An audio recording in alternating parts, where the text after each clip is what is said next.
सामने से एक भाई बोला, भाई साहब मेरा तो नाड़ा खुल गया, बताओ क्या कर लोगे आप इसमें।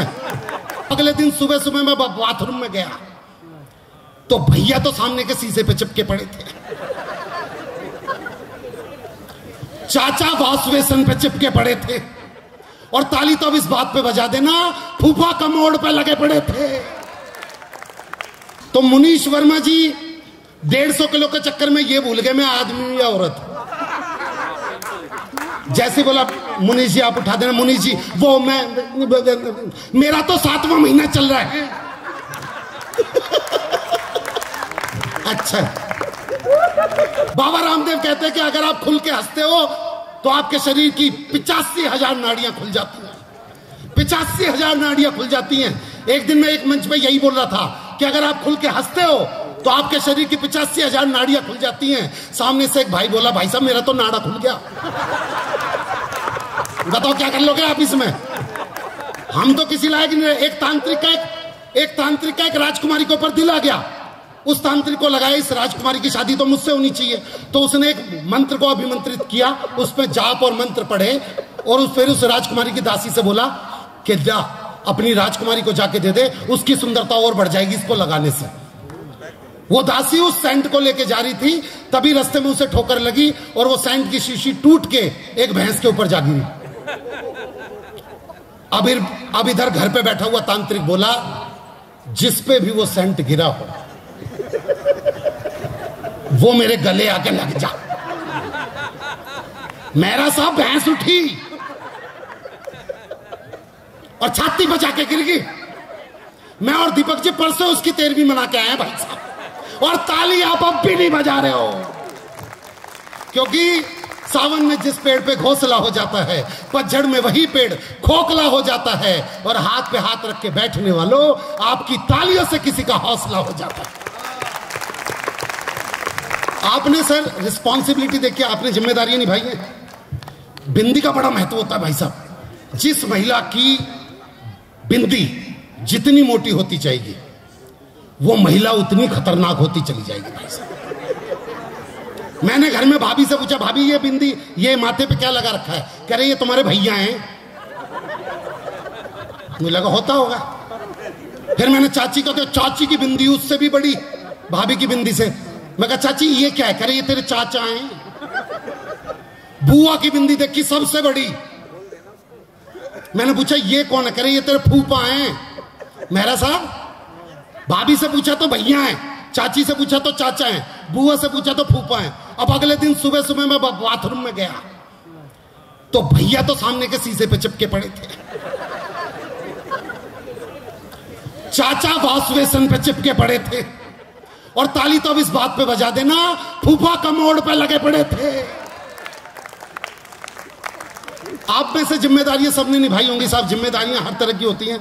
कभी आपने गैस का सिलेंडर उठाया होगा, कभी आपने कोई ना कोई काम ऐसा करा होगा जो आपकी कैपेबिलिटी नहीं होगी, लेकिन फिर भी आपने कैपेसिटी से बाहर वो काम करके दिखला दिया होगा। एक ऐसा काम, एक ऐसे, आप में से कितने लोग ये बात जानते हैं कि जब लड़की की विदाई होती है, हमारे यहाँ दिल्ली, हरियाणा, यूपी, राजस्थान में आज भी ये प्रथा है मेरा साहब, सिंह साहब, के जब लड़की की विदाई होती है तो उसका मामा लड़की को गोद में उठा के डोली वाली कार तक छोड़ के आता है। पता है आपको? एक बार जिन को पता है एक बार हाथ उठा दीजिए, जो ये जानते हैं। जो नहीं जानते उनके लिए बतला दूं, आज भी दिल्ली, हरियाणा, यूपी, राजस्थान में प्रथा है कि जब लड़की की विदाई होती है तो लड़की का मामा लड़की को गोद में उठा के डोली वाली कार तक छोड़ के आता है। समझ में आ गया सबको? ओके। अब यही विदाई दिल्ली में चल रही थी। मेरा साहब दिक्कत क्या थी? लड़की का वजन 150 किलो। जिसने नहीं सुना दोबारा से सुनो सिंह साहब, लड़की का वजन 150 किलो। और दूसरी बात, उस लड़की को उठाने वाला कोई सगा मामा ही नहीं था घर में। तो जैसे पंडित जी ने बोला, जजमान भाई लड़की को लेके जाओ, तो अब कोई सगा मामा तो था नहीं। मेरा साहब कोई दुश्मन है यहाँ पे अपना? कोई अपना दोस्त जिससे आप हंसी मजाक करते हो, एक बार नाम ले दो आप। नहीं, आप एक बार नजर घुमा के देख लो, जो बिल्कुल पी के टुन हो उसका ही ले दो। उसको कौन सा पता चलेगा? हाँ, कोई एक नाम ले दो मेरा साहब। नहीं, एक नाम नहीं नहीं, एक नाम तो लेना पड़ेगा जी। क्या नाम? रमेश मुनीश वर्मा। तो मुनीश वर्मा जी वहीं पे थे जहां ये लड़की की विदाई चल रही थी, और इधर अपने सिंह साहब खड़े हुए थे, यही सिंह साहब। एक बार मुनीश जी आप अपनी जगह पे खड़े हो जाओगे, एक बार ये देख लें किस व्यक्ति के बारे में। आहा, देखिए मुनीश वर्मा जी को। मुनीश या मनीष? मुनीश। और सिंह साहब एक बार आप अपनी जगह पे खड़े हो जाइए प्लीज, रिक्वेस्ट है। नहीं नहीं, फिर भी सर, फिर प्लीज। हाँ भाई, एक बार तालियां बजा दीजिए इनके लिए। अब लड़की का कोई सगा मामा नहीं था, लेकिन यहाँ पे सिंह साहब खड़े थे और यहाँ पे मुनीश वर्मा जी खड़े थे।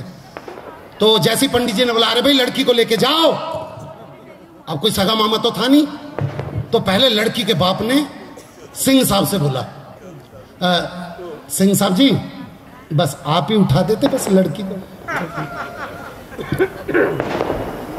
तो सिंह साहब तो वो थे जिन्होंने उस लड़की को 40 किलो से 150 किलो होते हुए देखा है। सिंह साहब तो वो थे जिसने उस लड़की को रस्सी कूदते हुए देखा है और जमीन को 2 फुट नीचे धंसते हुए देखा है। तो जैसे सिंह साहब से बोला, सिंह साहब जी उठाना, तो सिंह साहब वो मेरा तो पथरी का ऑपरेशन हुआ है, डॉक्टर बोला था जरा सा झुकूंगा तो पथरी। अच्छा कोई बात नहीं, मुनीश वर्मा जी आप ही उठा दो। तो मुनीश वर्मा जी 150 किलो के चक्कर में ये भूल गए मैं आदमी या औरत। जैसे बोला मुनीश जी आप उठा देना, मुनीश जी वो मेरा तो 7वां महीना चल रहा है। अच्छा, अब महाराज जी पीछे एक 40 किलो का व्यक्ति खड़ा था, उसे पता ही नहीं यहां पे क्या बातें हो रही हैं। वो पीछे सबसे कह रहा, बाबूजी मेरे लायक कोई काम हो तो बताना, किसी भी तरीके का कोई भी काम हो तो मुझे बताना। तो पीछे अपने मेहरा साहब भी खड़े थे, मेहरा साहब ने बोला यहां पे काम नहीं है, आगे चला जा, काम ही काम है। अब वो सबसे बोलता है, बाबूजी मेरे लायक कोई काम हो तो बताना, कहते कहते लड़की के बाप के पास आ गया। और जैसे उसने लड़की के बाप से बोला, बाबूजी मेरे लायक कोई काम हो तो बताना, अब काम तो उसका अंदर इंतजार कर रहा था। बोले जा छुटकी को लेके जा। तो मेहरा साहब जब तक उसने उस छुटकी को देखा नहीं था, उसका बीपी कंट्रोल में था, उसका शरीर कांप नहीं रहा था और उसको हकलाहट नहीं थी। लेकिन जैसे ही उसने वो लड़की देखी तो उसके शरीर में ये तीनों चीजें हुई। और अगर आपको पता आ जाए तब ताली बजा देना, पहले उसका हाल देख लो। अंकल जी कहां पे है लड़की? पीछे।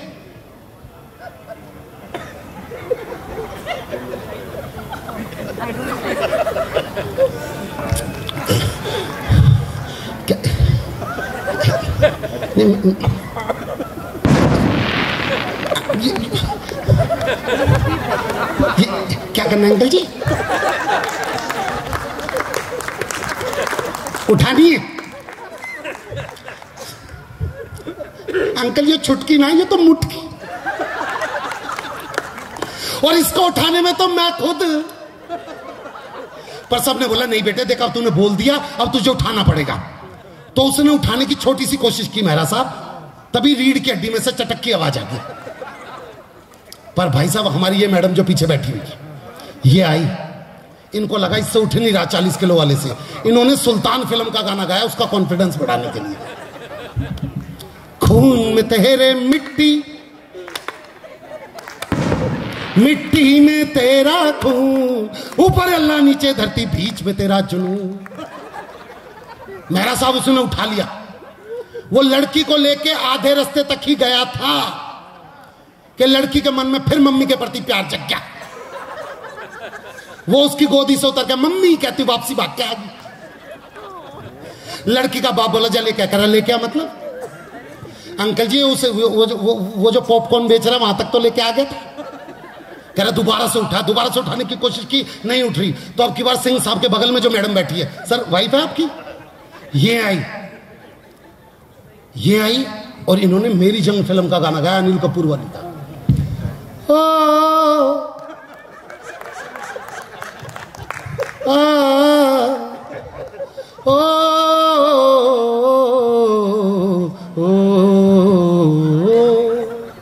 ओ जीत जाएंगे हम। अब जिसने उठा रखी है उसकी आवाज,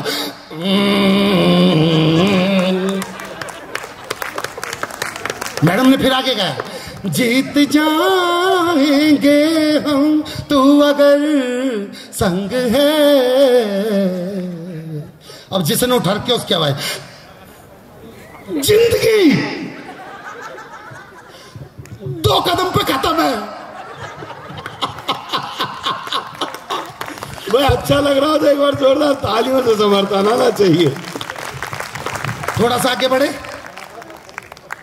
तो लड़की की बड़ी बहन जो कि 180 किलो की थी, उसने अपना 40 किलो का हाथ उसी कंधे पर रख दिया जिसमें पहले से 150 किलो पड़ा था, और हाथ रख के बड़ी बहनें शिक्षाएं देती हैं। जो पहली बहन ब्याह चुकी होती है वो अपनी कुंवारी बहनों को शिक्षा देती है इसके साथ, देख देख सुन सुन सुन सुन, ससुर को पिता की तरह देखियो, सास को माँ की तरह देखियो, देवर को भाई की तरह देखियो, और नंद को वो बोला तू लिख के दे दे मैं गाड़ी में दे दूंगा। थोड़ा सा आगे बढ़ा तो लड़की का बाप रो रहा, सिंह साहब। लड़की विदा होती है, बाप इमोशनल हो जाता, बाप कह रहा हो मेरी फूल सी बच्ची। अच्छा, फूल सी बच्ची सुनकर तो उसका ही खून सूख गया जिसने उठा रखी थी। कौन सी बच्ची? फूल सी। कह रहा साले तेरे इस फूल ने ना शमशान घाट पे मेरी छाती पे फूल धरने वाले काम कर रखे। लाड़ लाड़ में क्या खिला दो।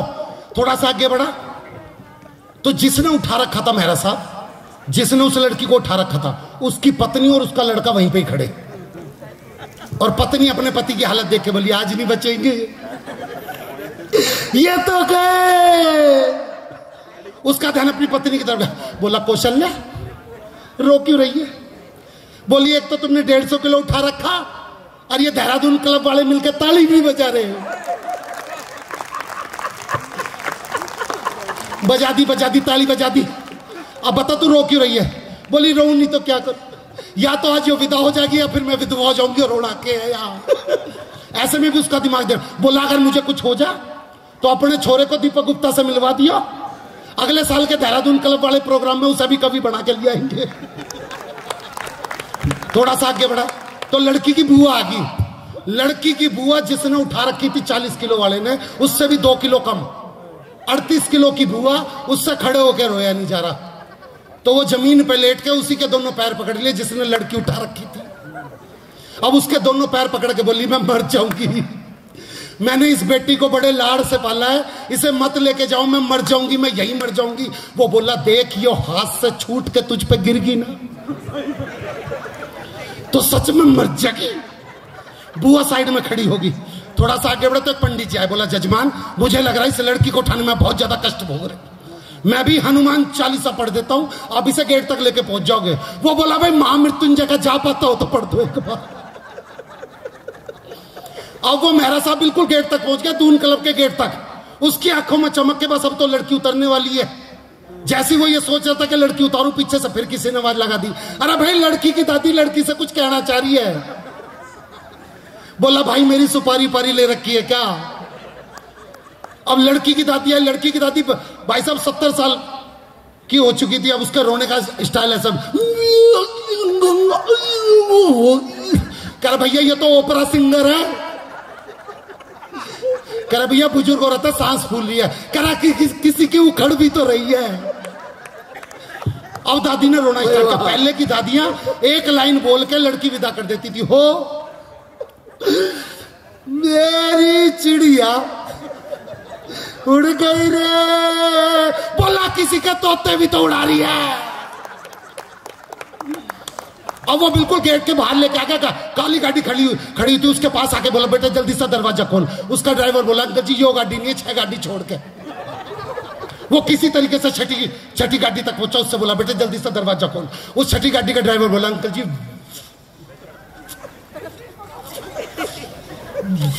अरे बोल दे अंकल जी वही गाड़ी थी, वो मजाक कर रहा है। अब जैसे वो उस गाड़ी की तरफ लेकर बेटे तुझे मजाक सूझा, मेरे प्राण निकल जाएंगे, जल्दी से बैठा। बोल अंकल जी यहाँ का दरवाजा जाम है, घुमा कर ले जाओगे। वो जैसे उसने लड़की को गाड़ी में बिठाया, गाड़ी का पिछला टायर पंचर। लड़की का बाप बोला निकाल कर, निकाल मतलब अंकल जी तो ठूसती बहुत मुश्किल से है, पर किसी तरीके से गाड़ी को काटा गया, लड़की को बाहर निकाला गया और लड़की जेसीबी पे विदा हुई। अगले ने चैन की सांस ली। लड़की का बाप बोला भाई साहब आप चैन की सांस क्यों ले रहे हो, अभी तो दून क्लब का एक चक्कर करके फिर घर में जाएगी, तुझे फिर लेके आना पड़ेगा। लेकिन दोस्तों एक गलती जो हमसे हुई, वो गलती आप लोगों को बता देना चाहता हूं। हमसे एक गलती क्या हुई, हमने बेटियों को तो उनकी हदें बता दी, पर शायद बेटों को उनकी हदें बताना भूल गए। जिस दिन ये देश बेटों को उनकी हदें बताना शुरू कर देगा, कोई बेटी ससुराल में जलाई नहीं जाएगी, हर बेटी को शिक्षा का पूरा अधिकार मिलेगा, हर बेटी इस देश का नाम रोशन करेगी। एक बात सुन लीजिएगा, यहाँ पे जितने पुरुष बैठे हुए हैं, यहाँ पे जितने बेटे बैठे हुए हैं, आपने देखा वेस्ट बंगाल में घटना हुई, बलात्कार की दिल्ली में हुई, महाराष्ट्र में हुई, न जाने कितने ऐसे हैं। और ये हमें वो केस पता है जो दर्ज हो पाते हैं, न जाने कितने ऐसे केस हैं जो हमारे कानों तक पहुंच ही नहीं पाते।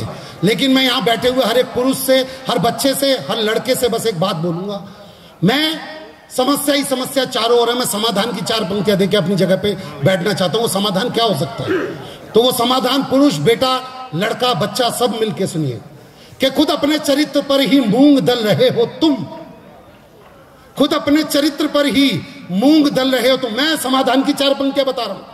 समाधान क्या हो सकता है, सारे लड़के सुने, पुरुष वर्ग सुने, कि खुद अपने चरित्र पर ही मूंग दल रहे हो तुम, अच्छे हो तो क्यों फितरत बदल रहे हो तुम, अगर एक लड़की तुम्हें देख के रास्ता बदल रही है तो ये जान लो गलत रास्ते पे चल रहे हो। धन्यवाद।